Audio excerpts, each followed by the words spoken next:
Welcome to The Savage Truth with Cicely Davis. I am your host, Cicely Davis. Welcome back, Savages, to The Savage Truth. I am your host, of course, Cicely Davis. Thank you so much for joining me. And you know what? I brought someone with me yet again. Oh, me. You. Okay. Brought my husband, Brad, again. Just seems like everyone really liked having you on the show in particular, and they really apparently liked the exchange that we had. Hopefully they're not trying to just sabotage your show. Oh, that no. could be Kamala voters, and they're like, ooh, yeah, bring more of him in. So, I figured, you know what? I want to give the people what they want. So I brought you back. Well, we're going to talk about, as we near the election, just talk about a few things because, Kamala Harris and Tim Walz had another bad week. They're on a roll here. And Donald Trump had another, and J.D. Vance had another amazing week. I'm trying to find their good weeks. That's good. If you're new to the show, I'm Cicely Davis, and you're on The Savage Truth. And this is my husband, Brad. He is a visitor, and really well liked. If you're a visitor, welcome to the show. Bring someone on back. In fact, come back next week. For those of you who tune in on a regular basis, thank you so much. I appreciate you. Truly, I mean that genuinely. But whether you're returning or you're new to the channel, I have an ask, and it's always the same, to please like, share, subscribe, and leave a positive review on Apple Podcasts, Spotify, and YouTube as we get into this week's Haps. Away we go. And away we go. And I want to start out by saying, whoop, whoop, whoopee. Whoopi Goldberg. Ay. Whoopi Goldberg. Poor thing. Have you heard? Have you seen? Well, I've seen her. I haven't seen her lately, honestly, but I've seen her, and every time I look at her, she looks like, those dust balls that you get from underneath your bed? And you just stick it up. That's what she looks. It looks like a big dust ball. Big dust ball of dust. That is all I see every time I look at her. She's dusty. I don't know. She is dusty, and I don't know what else. She just never looks happy. She doesn't look happy or clean, or she looks dusty. She looks awful. She's dusty. Dusty. Well, she was also on her show, The View, and she was having another spaz out, just completely losing it. And she went off on this rant. And so, you know what? Let's actually show the people quick here. Here's what we're referring to, folks, in case you haven't heard it or seen it. Let me see it. Talking about you, it's us. He's not going to say, oh, you're with a white guy, I'm going to keep you from being deported. No, he's going to deport you and put the white guy with someone else. The man is out there. Yes. So Whoopi is at it again with these absurd claims. So if you didn't quite understand or really catch the lead up to that, she was basically saying that when Donald Trump gets into office, and he will get into office, he will be the 47th president of the United States. But apparently she is afraid and warning people that when he gets into office, he's going to break up interracial marriages and deport the non-white spouses and put the white spouse with someone else. Wow. Huh. Interesting. I can't wait to see how that turns out. Well, you get to stay. I'm like, yeah, but I'm going to get a new wife. She's going to be white. Well, that'll be interesting.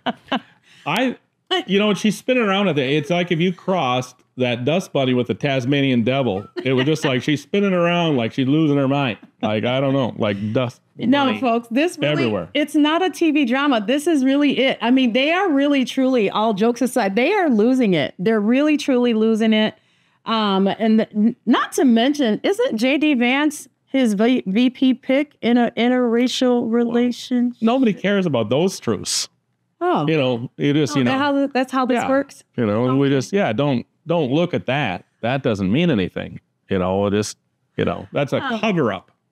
It's like our relationship here. We're just pretending we're not actually married, everybody. We should just disclose that. This is just, I was at the bus stop and she asked me to just join in. And so here I am, and I don't really know what this is all about, but she seemed nice. And so I thought, why not? Yeah. It made me a peanut butter sandwich too. So really clinched the deal. Whoopi thinks he's part of this master plan, to uproot families and shove spouses out of the country. It's like a parody of reality. But unfortunately, these baseless smears, they actually make it to air. This is the same song and dance where everything gets called Nazi when they're desperate to, land a hit. And that's what we're hearing now. Right. They're throwing things out there. Oh, he's going to start internment camps just for all the people he doesn't like. It's not about, the illegal aliens or anything. It's just people he doesn't like. He's throwing them in internment camps. We've got, we'll have everything ready to go. He's like Hitler. We're going to do gassing up the ovens shortly. Good luck to everybody. But who believes these things? That's what I want to know. I think what's scary to me is not the fact that they say them, because they've been saying them forever now. Right. But who is believing this? That I think is the question. Who sits in their right mind doesn't go, gosh, that doesn't quite sound right. Yeah. There's not where is the element of truth to these statements they're saying? And it doesn't stop. Right. It just seems very delusional. It seems, rash. It feels like they're just simply losing, because you know what? There's no arguments left. The simple fact is she can't get away of her own record. She can't get away from the fact that for the last 4 years, we have had massive, widespread ineptitude in leadership from the Biden-Harris administration. She bragged about the Bidenomics. She was absolutely bragging and, put her claws, her stamp on fracking, right? She talked about making sure that transgender prisoners got enough funding to have their sex changes, and on and on and on. She's made all these claims. She's made a lot of movements and maneuvers towards this far left agenda, and it's sticking to her, and she just can't shake it loose. Yeah, she doesn't do anything. There is no policy here. That's what I think it's funny when she said, well, I'm not going to change anything, but then I'm going to change everything, but I don't know what I'm going to change. It's almost like, I don't know if there's any Seinfeld fans out there, but when George worked for the Yankees and he decided he really didn't do anything, but he just, every time anybody asked him what he was doing, he would just pretend he's really busy. That literally is what her entire vice presidency has been. And now her presidential run is focusing on the same. Nothing is going on there. Nothing. Yeah. And there's this pretending. We have to pretend along with her like a fake audience and clap and pretend like, oh, they're really doing something.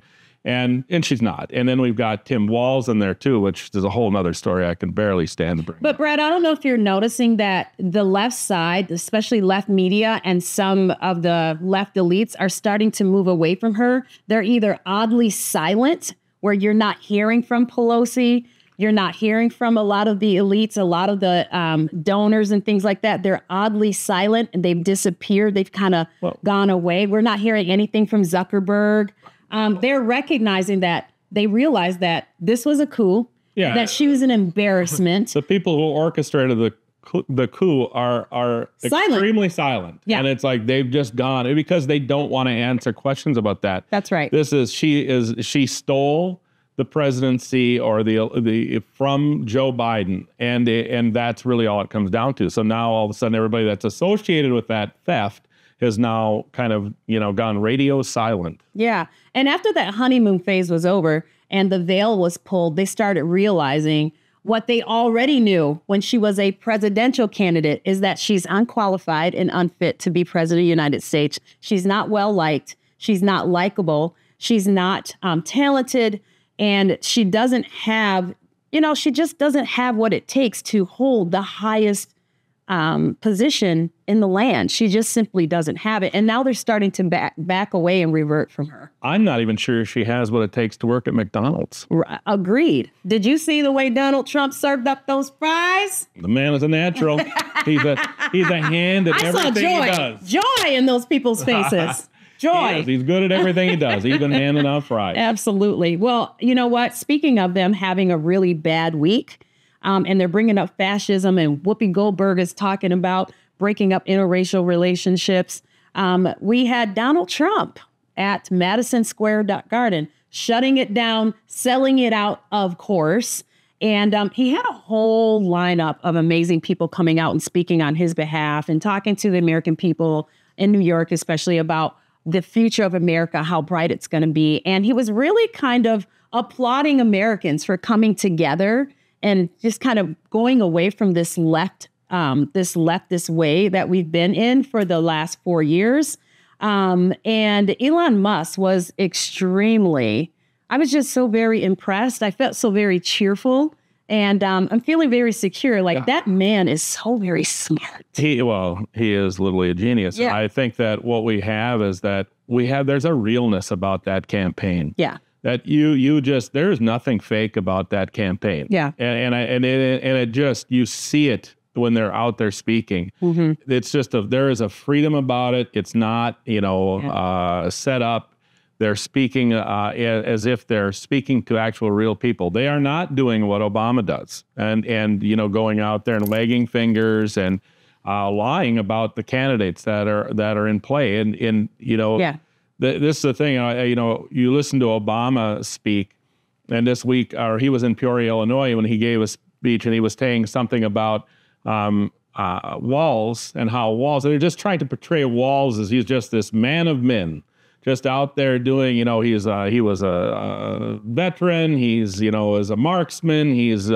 And then he brings up my favorite point, which was he said that he just found out Walz can actually tear apart a vintage truck and put it back together. And he said, can Donald Trump do that? And I thought, what's the point? Because I know you can't. I know he can tear a city up and not put it back together. I can tell you that. And I'm not convinced. If the guy that can tear a truck apart, put it back together, but can't load his own shotgun, I'm going to call that to be a little fictitious. The only thing that I believe that Walz has actually done, I believe he got that DUI at 95 miles an hour. Wow. I believe that. Wow. Well, he can do short something. of that, he got out of it, actually. Sure. He plea bargained his way out of it, and he was drunk, and he lied about that. There's another thing that Obama said is that, aren't you tired of being lied to? And yet, if you look at the lies that have been told about Walz in just a very few short months, you have to wonder. He wasn't a war veteran. He wasn't. He claimed that when he got picked up for his DUI, he actually drove himself to the jail.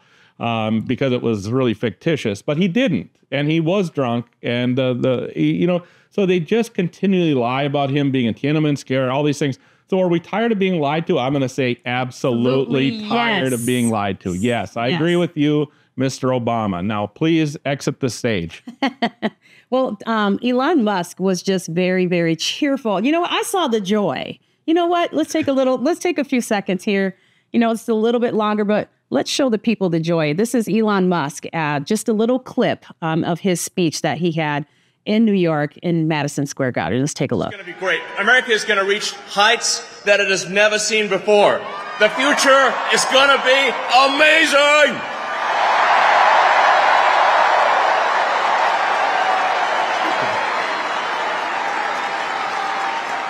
Now,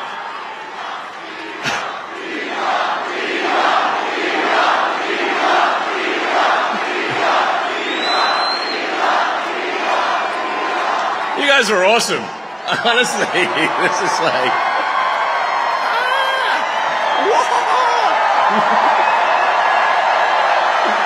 Yeah. I mean, this is the kind of positive energy that America is all about.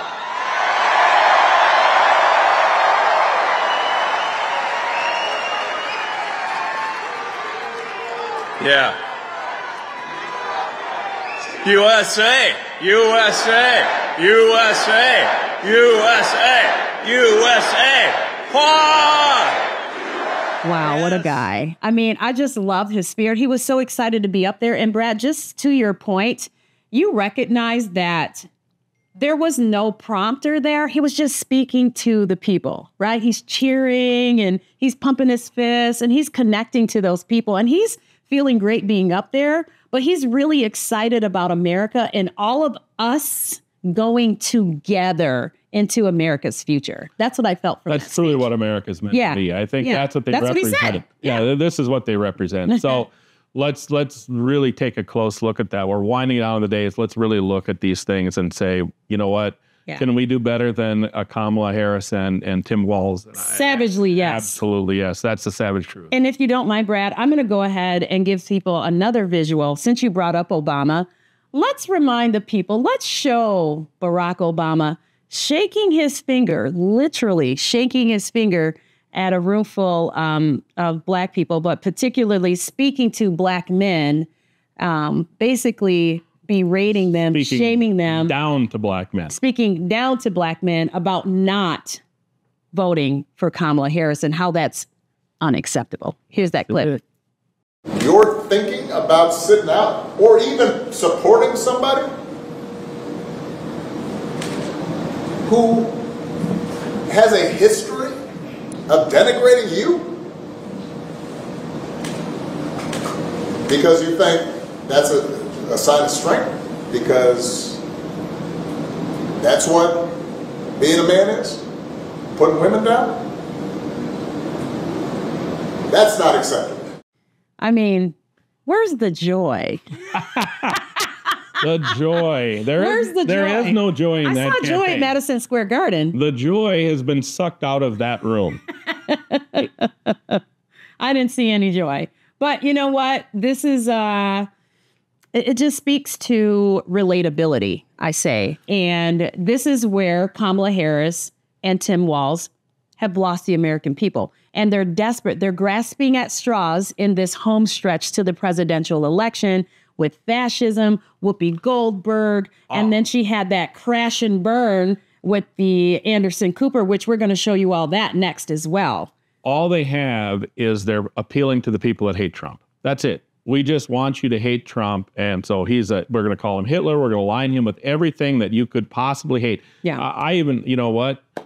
He probably, kicked a dog at one time too. I'm sure that they'll dig that up in the last few days. We'll find out that he actually kicked the dog. Yeah. And so they'll do anything to just appeal to that voter because that's all they have left. That's all because if it was going to be about the policies, if it was going to be about the border, if it was going to be about the economy, they lose. They just lose. And we sit here and we play this game as if they have something to offer the American people. And I find it just absolutely, it drives me insane. Well, I think the American people are smart enough. I think we've recognized that Kamala has nothing to offer the American people. Tim Walz certainly has nothing. He doesn't even have a record. If you look at how Minnesota has been run under his quote unquote leadership, it should make you want to tuck tail and run the opposite direction. They're actually talking down all the things that actually happened. So, for example, Megyn Kelly was on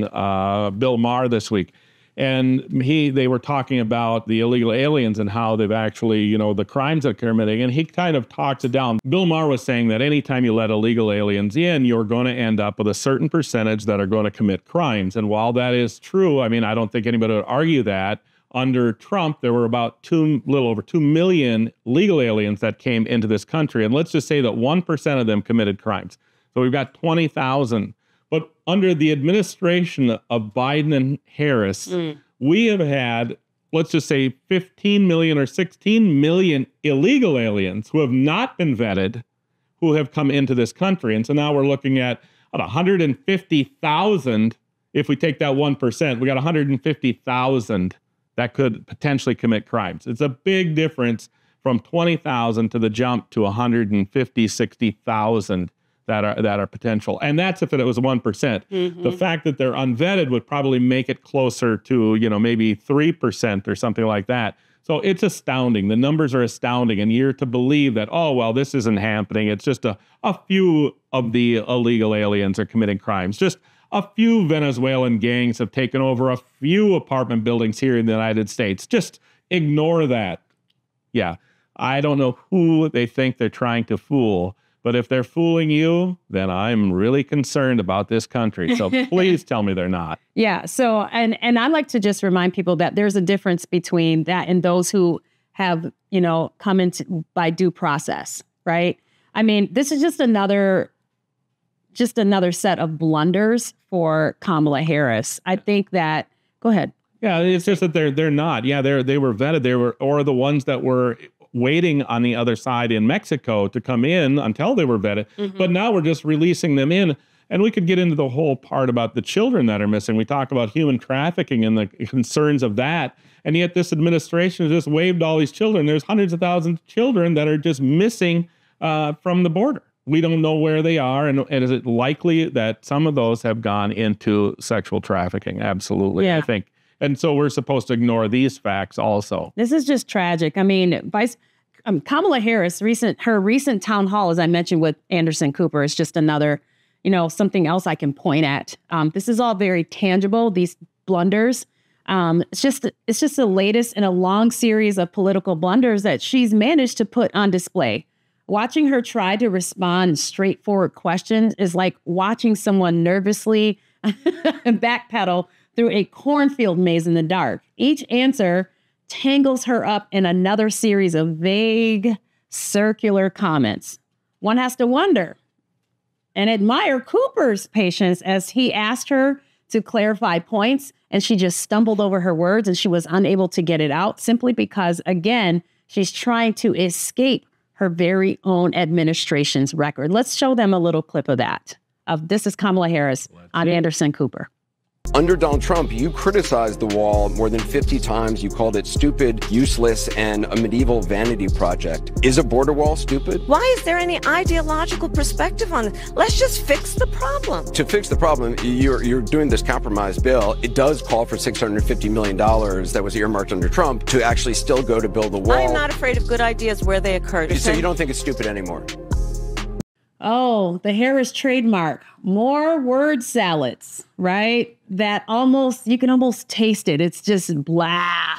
Well, there's actually nothing at all there. There is no taste. There is nothing. You can particularly see viewers cringe in unison as Harris sidestep and stammers and diverts and leaving everyone wondering if she ever actually has a coherent thought at all. No, it's like a blackboard, an empty blackboard up there in her brain. It's true. I actually saw there was a x-ray and it showed of her brain and it was a blackboard. The questions Cooper asked, though, the ones that he asked her, these weren't exactly curveballs, right? These are the questions that is literally going to be her job to answer. I would like my president to be answer some of those questions. Yes. These are the typical topics that any politician, let alone the presidential candidate of the United States, should have anticipated and been well beyond prepared to answer as we enter the home stretch of the election. I mean, the fact that she's still blundering, she's still unclear, she's still unable, she's still unwilling to answer these questions lets you know that she's just simply not the right choice in a week from today. And then you have to listen to Obama and all the other. Well, the reason we're not going to vote for her as men is because we're afraid to have a woman as the president. I'm afraid to have a stupid woman as president, just like I would be afraid to have a stupid man as president. I suppose that's a truth that maybe Obama might want to try to backtrack on. So there are women that have a lot of intelligence that I would probably have voted for. But guess who's not one of those women? Not even, Tulsi Gabbard probably could have ran and made a better president, clearly, than Kamala Harris. Condoleezza Rice maybe have made it, it's far more intelligent. These people are far more intelligent. I don't know if they're going to be presidential material because we haven't had that opportunity. But they have more intelligence. I would certainly consider it based on their intelligence. Right. I mean, watching her is a bit like watching a bad comedian who doesn't realize that the punchline fell, right? And she keeps pushing through, convinced that the more words she uses, that she's really driving her point home. But you just got to give her that spoiler alert. It fell flat, She had a speech the other day where they were chanting Kamala, Kamala, Kamala at the end of it. And then she was like, okay, she stopped everybody and said, okay, now chant your name. And nobody didn't know what to do because they didn't know what she was talking about. And then it was like dead silence, like the bad comedian. She was standing up there and she's like, because this is all about us. We're in this together. And it's like, it went right. No, we're not in this together. We're not in it with you. So, Brad, you know what's got me particularly excited about a week from today in this home stretch is that there are so many avenues in which Donald Trump can win. And we can't say the same for Kamala. She has to break through the entire blue wall, Wisconsin, Ohio, Madison, Pennsylvania. But Donald Trump has these combinations. Now we know, right? We fully understand that Kamala will win California. She gets New York.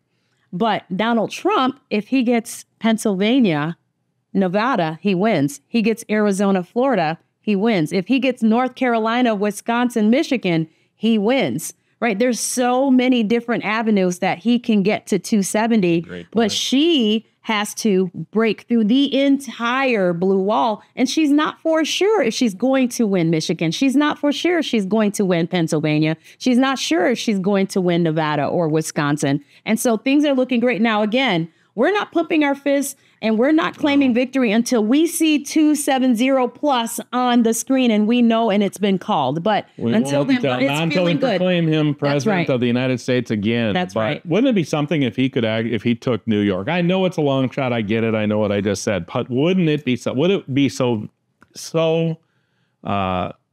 freeing if he actually won New York? New York. God, I would love to see that. I would love to see it happen. I would too, and some other states. But you know what? Speaking of his reach with Americans and having such an amazing week, we just got to talk about it really quickly. His appearance on Joe Rogan, only because how many people? 38 million people tuned into that. 38 million. Far. It's so far. And here's what's really significant about that is that Joe Rogan isn't particularly political. He just sat down to have a conversation, but his viewers are not necessarily or particularly political. Many independents and undecideds were watching the show. That's the importance of Donald Trump being on that show and having so many people tune in and having the interest. Yeah, that's a big coup for Donald Trump. I think for people to hear him in a way that is it's just talking. Yep. Joe Rogan isn't political. He's just having conversations with people that interest him. And I think it really says a lot, and it gives a great opportunity for his voice to be heard in a real way. Yeah. Again, just what I was saying, like he's a real person speaking, and I think it's wonderful. Now I just heard tonight, J.D. Vance is going to be going on to Rogan. That's smart. And I think that is going to be amazing. I think that'll be amazing. We've heard, again, Donald Trump many times, and I think it's going to be really interesting to see J.D. Vance and that casual, because he's so good at defending himself and his positions. But here they are. He's going to have just a one-on-one conversation with someone. I think it's going to be great. Yeah, this is really exciting. So Donald Trump had yet another great week. McDonald's serving up the fries. He's at Madison Square Garden. He's having a great time. He's on Joe Rogan. He's just winning. He's on other podcasts. He's reaching audiences that's been beyond the usual reach, right? He's grabbing people from the left and, of course, people from the right and everyone in between. Kamala, everything she touches crumbles, it fails. I mean, even in Minnesota, the Star Tribune, the main paper here, calls Minnesota within 2 points. Now, we're not delusional that he'll actually win Minnesota, but the fact that they're even saying that he will come within 2 points. Well, let's be realistic, too. It is amazing. And let's be realistic. Why is that happening? We had Obama call out this week and say that, he was a veteran, he's on this, and he's a great governor. That great governor got an F rating. Right. So he's not a great governor. No. Another lie. That's why it's within 2 points. It's in 2 points because Tim Walz is not a great governor. Correct. And so, you know what? Here's the deal, everyone.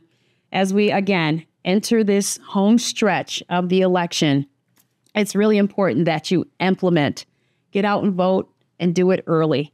Bring people with you. If you know of anyone that's an independent, undecided, people who have access issues, by all means, become their transportation and get them to the polls. We've got to win this thing. Every vote that's out there. Absolutely. Every vote will count because we need to make sure that Donald Trump becomes the next and the 47th president of the United States and bring along his really smart, interracially married VP pick, J.D. Vance, with him so that we can get our country back. We promote that. Yeah, we promote that. We promote interracial, but we promote togetherness, right, savages? So, togetherness. Yeah. So here's the savage truth I want to claim. Black and white cookie. Who doesn't love those? Savage truth is we are in the home stretch and every single vote counts, folks. So make sure you're doing everything that you can. Thank you so much for joining us. And you know what? The ask is always the same, and it remains to please like, share, subscribe, and leave a positive review on Apple Podcasts, Spotify, and YouTube. And remember, as always, say it with me, Brad. Here we go. Be bold, be strong, be faithful, and be true. Till next time. Thank you, everyone. I'm Cicely. And I'm Brad, the guy from the bus stop. The Savage Truth with Cicely Davis is a production of Front Page Magazine and the David Horowitz Freedom Center. Reproduction of this podcast without express written consent is prohibited.